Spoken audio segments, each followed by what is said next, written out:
Hello everyone, welcome to Tech Talk. आज का video में हम स्टार्ट करने जा रहे हैं सी प्रोग्रामिंग, जो कि हम पूरा बेसिक से स्टार्ट करेंगे, जो कि हमारा फॉलो करेगा पूरा BCA, BSc IT, MCA, BTech जो भी और कंप्यूटर साइंस जो भी कोर्स है। चलो स्टार्ट करते हैं। फर्स्ट ये जानेंगे सी क्या है। सी का meaning, C is a programming language, it is use for general purpose programming language. यह किसी लिए यूज होता है? डायरेक्ट इंटरेक्ट करने के लिए। किसका साथ? हार्डवेयर और सिस्टम एप्लीकेशन को डायरेक्ट इंटरेक्ट करने के लिए हम सी प्रोग्रामिंग को यूज करते हैं। तो इसको जनरल पर्पज प्रोग्रामिंग लैंग्वेज भी जाना जाता है। तो ये also defined as other way mother language. Mother language means जितना भी प्रोग्रामिंग लैंग्वेज है आज का डेट में, जैसे कि C++ हो गया, जावा हो गया, C# हो गया, ये सब सिंटैक्स सी का फॉलो करते हैं। और जितना भी कंपाइलर हो गया, JVM हो गया, कर्नेल हो गया, ड्राइवर हो गया, हार्डवेयर डिवाइसेज हो गया, ये जितना भी डेवलप हो रहा है किसका मदद से? सी लैंग्वेज। तो इसलिए इसको बेस लैंग्वेज बोला जाता है या मदर लैंग्वेज बोला जाता है। It is also defined as otherwise like middle level language. Middle level language means जो कि हमारा फॉल करता है किसका अंदर? लाइज अंदर high level language, low level language. First of all जानेंगे हाई लेवल लैंग्वेज क्या है। हाई लेवल लैंग्वेज मीनिंग हम जो सोर्स कोड लिखते हैं प्रोग्रामिंग में पूरा सिंपल इंग्लिश में, जैसे कि int a = 5, printf, scanf, ये सब हाई लेवल लैंग्वेज जो कि हमको समझ में आता है। बट कंप्यूटर को समझाने के लिए हमारा कंपाइलर क्या करता है? वो हाई लेवल को कन्वर्ट करता है लो लेवल लैंग्वेज, जो कि मशीन को समझना आता है व मशीन लेवल लैंग्वेज उसको बोला जाता है। तो दो टाइप का लैंग्वेज होता है, एक हाई लेवल और लो लेवल। लो लेवल जो कि 0-1 फॉर्म में होता है, जो कि बस कंप्यूटर समझता है। तो इसका अंदर ये दोनों काम करता है। ये हाई लेवल लैंग्वेज को कन्वर्ट भी कर देगा और लो लेवल लैंग्वेज में जाके इसको 0-1 फॉर्म में भी असेंबली लैंग्वेज को भी कन्वर्ट कर सकता है। तो इसीलिए ये दोनों लैंग्वेज के अंदर रहता है, इसलिए इसको मिडिल लेवल लैंग्वेज बोला जाता है। फिर दिखेंगे सिस्टम प्रोग्रामिंग लैंग्वेज। तो सिस्टम प्रोग्रामिंग लैंग्वेज क्या है? ये जितना भी हमारा सिस्टम सॉफ्टवेयर हो गया, इसको डेवलप करने के लिए सी को लिया जाता है। तो सिस्टम प्रोग्राम मतलब हो गया हमारा सिस्टम का प्रोग्राम, जैसे कि कैलकुलेटर हो गया, कुछ ड्राइवर हो गया सिस्टम का, जो हमारा लैपटॉप या PC में जो ड्राइवर होता है, तो ड्राइवर हो गया, उसको डेवलप करने के लिए भी हमारा सी प्रोग्राम लगता है। तो इसीलिए तो सी लैंग्वेज को क्या बोला जाता है? System programming language. जैसे कि लिनक्स हो गया, तो लिनक्स को भी लिखा गया है किसी में? सी में। तो इसीलिए यह है सिस्टम प्रोग्रामिंग लैंग्वेज। तो अभी देखेंगे प्रोसीजर ओरिएंटेड प्रोग्रामिंग लैंग्वेज। तो प्रोसीजर ओरिएंटेड प्रोग्रामिंग लैंग्वेज क्या है? प्रोसीजर एज ए नाम डिफाइंड प्रोसीजर। प्रोसीजर मीन्स कुछ भी प्रॉब्लम को सॉल्व करने के लिए हम कुछ स्टेप लिखते हैं व कुछ प्रोसीजर फॉलो करते हैं। तो इससे सी प्रोग्रामिंग कुछ भी प्रॉब्लम को सॉल्व करने के लिए बहुत सारा प्रोसीजर फॉलो करता है। वो प्रोसीजर मतलब वो लेता है, कुछ फंक्शन लिखता है, एक प्रोग्राम को ब्रेक डाउन करके फंक्शन में लेता है, वो फंक्शन को सॉल्व करके वो प्रोग्राम को सॉल्व करता है।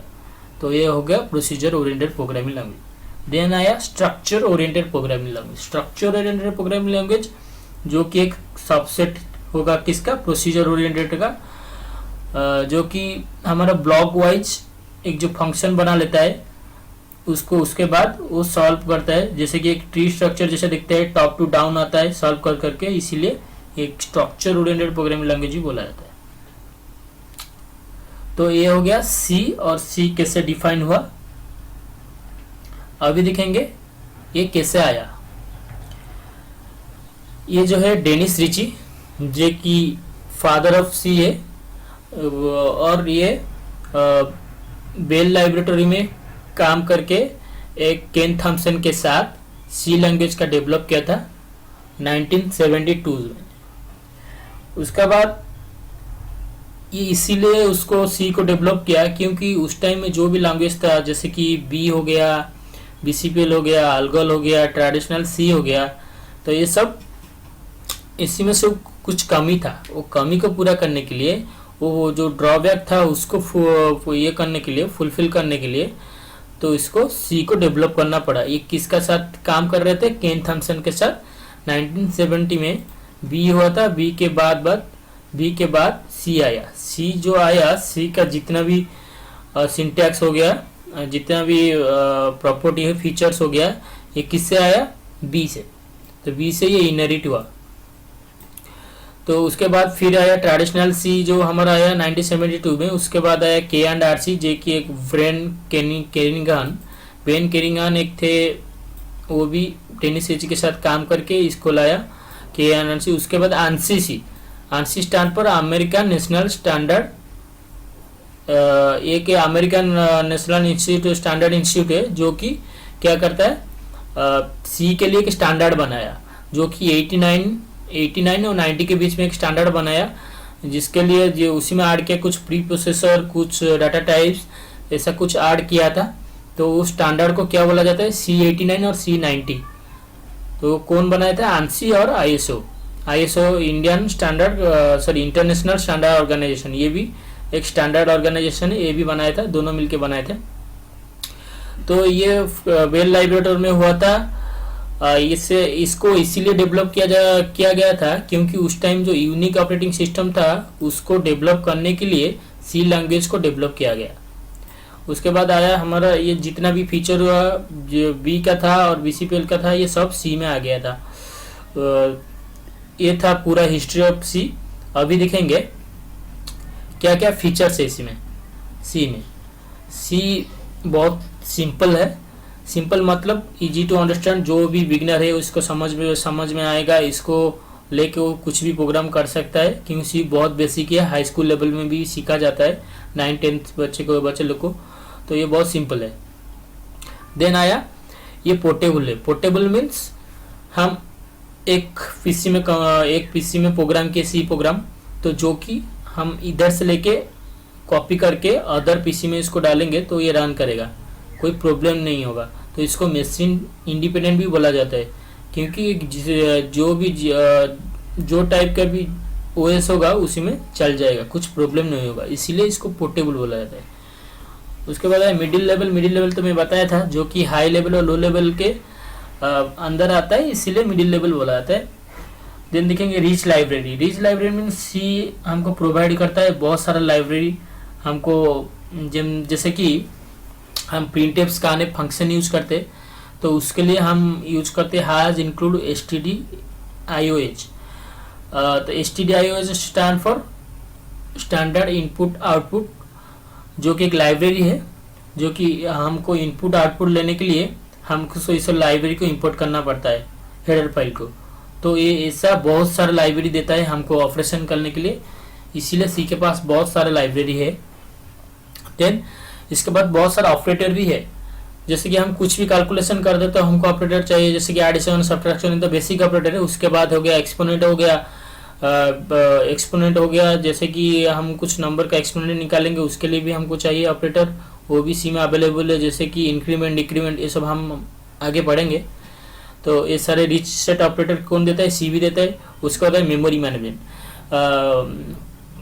सबसे इम्पोर्टेंट फीचर है मेमोरी मैनेजमेंट मीन्स हम कुछ भी वेरिएबल स्टोर किए, उसको डिलीट किए, तो ये सब मैनेज करने के लिए सी में बहुत सारा मेथड होता है, जो कि हम मेमोरी मैनेज के लिए वो लाइब्रेरी भी है, वो लाइब्रेरी को हम इंक्लूड करके उसके बाद कुछ मालक कालक का मेथड यूज करके हम मेमोरी को एलोकेट करते हैं। उसके बाद फ्री करने के लिए भी कुछ मेथड है, तो ये सब सी के बने हुए हैं। तो सी में ये सारा फीचर्स है। तो अभी हम दिखेंगे तो वेरिएबल क्या है। वेरिएबल मीन्स हम एक कंटेनर में कुछ रखते हैं, मतलब एक एम्प्टी कंटेनर है, उसी में हम कुछ भी रख सकते हैं, जैसे कि हो गया तुम्हारा शुगर हो गया। कंटेनर को हम क्या बोलते हैं प्रोग्रामिंग लैंग्वेज में? वेरिएबल कुछ नहीं है, एक बस कंटेनर है जो कि डाटा को स्टोर करता है। तो अभी देखते हैं कैसा डाटा स्टोर होता है। सपोज हमको 5 को स्टोर करना है, तो 5 को हम एक स्पेस दिए, तो 5 अभी एक कंटेनर में स्टोर हुआ। तो स्टोर होने के बाद इसका नाम एक दे दिया ए, तो इधर वेरिएबल कौन हो गया, ए। ये वेरिएबल का नेम क्या है, ए। तो ये हो गया हमारा वेरिएबल, इसमें 5 हमारा स्टोर हो गया। तो अभी 10 को स्टोर किया और एक वेरिएबल में और एक कंटेनर में, उसका नाम दे दिया बी, तो ये हो गया बी। तो वेरिएबल का काम क्या है, वो बस स्टोर करता है। It is a memory location हो या डाटा स्टोर, जो जिधर तुम्हारा डाटा स्टोर होता है वो है वेरिएबल। ये बार बार यूज हो सकता है और ये बार बार चेंज भी हो सकता है, ये चेंजेबल है। ठीक है, इधर 5 है, मैं इस जगह 15 भी लिख सकता हूँ, कुछ प्रॉब्लम नहीं होगा, क्योंकि ये बार बार चेंज हो सकता है वेरिएबल, इसीलिए उसका नाम है वेरिएबल, वो बार बार चेंज हो सकता है। तो ये हो गया हमारा एग्जाम्पल, इंट ए इंट बी हम लिख चुके हैं इधर, उसका अंदर डाटा भी रख दिया है। अभी देखेंगे कंस्टेंट। तो कंस्टेंट क्या है, अभी मैं जो इधर लिखा 15, 10 या 5 और 10, तो 5, 10 एक एक कंस्टेंट है। कंस्टेंट वैल्यू मीन्स हम ए का वैल्यू चेंज कर दिए, बट ये 5 का वैल्यू इधर भी 5 है, हम सेव करेंगे तो इधर भी 5 होगा, इधर भी 5 रखेंगे तो सेम रहेगा। 5 का वैल्यू का भी चेंज नहीं होगा, वैल्यू किसका चेंज होगा, ए का। तो इसीलिए जो वेरिएबल का, तो इसीलिए 5 है कांस्टेंट, 10 है कांस्टेंट, तो इसको कांस्टेंट बोला जाता है। कांस्टेंट वैल्यू क्या है, कांस्टेंट वैल्यू जो कि हम एक वेरिएबल को वैल्यू देते हैं वो है कांस्टेंट, जो कि कभी चेंज नहीं होगा।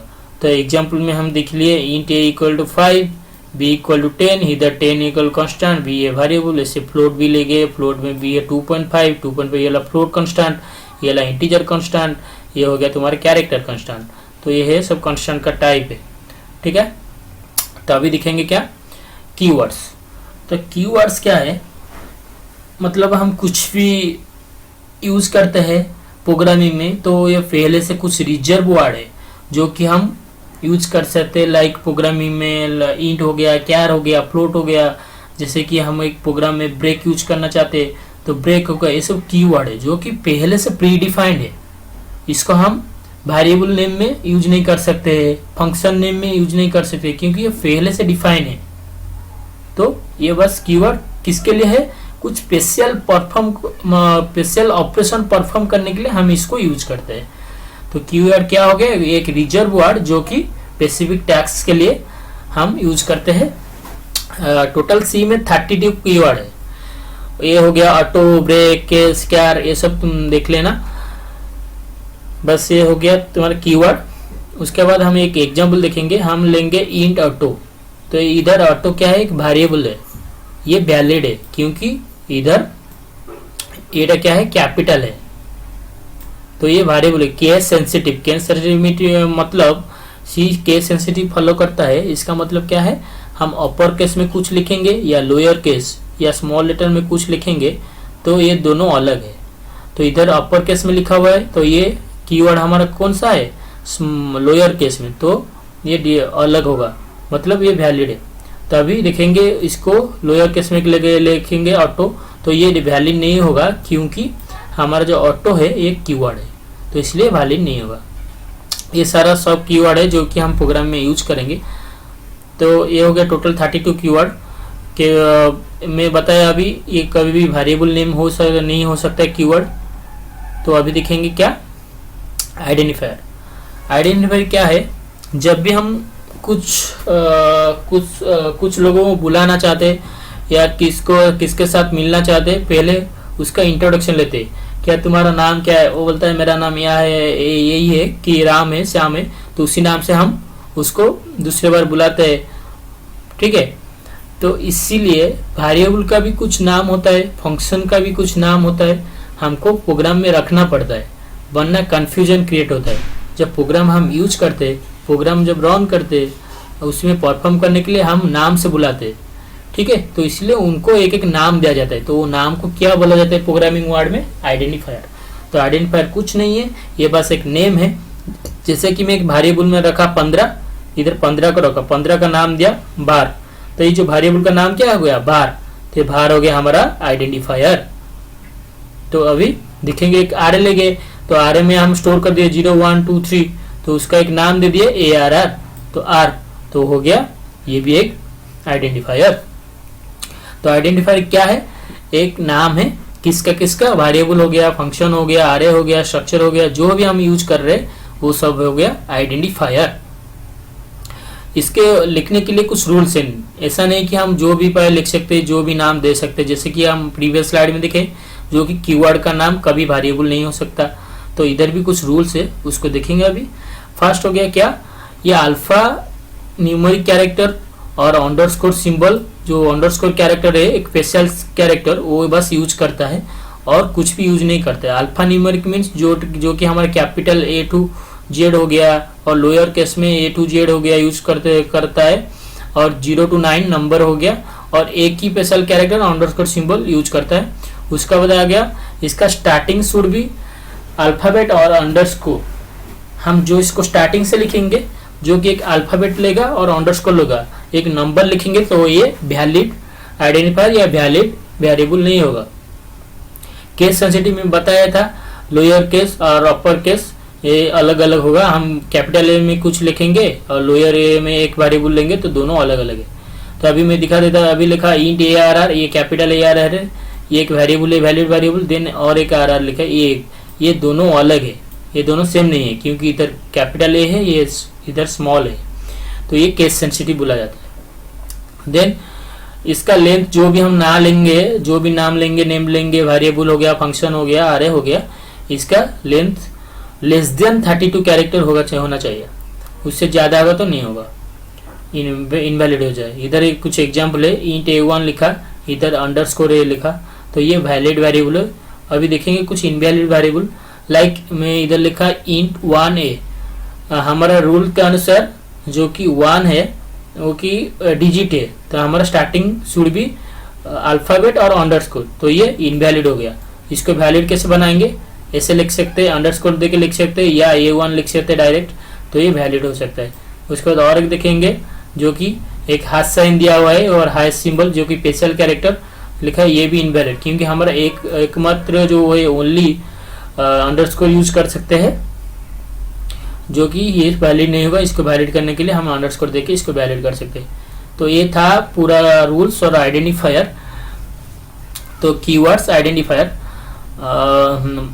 और कीवर्ड भी कभी आइडेंटिफाई नहीं हो सकता, मैं बता दिया हूँ। तो ये सारा रूल्स है, जब भी हम वेरिएबल नेम्स लिखना है इसको हमको फॉलो करना है, ठीक।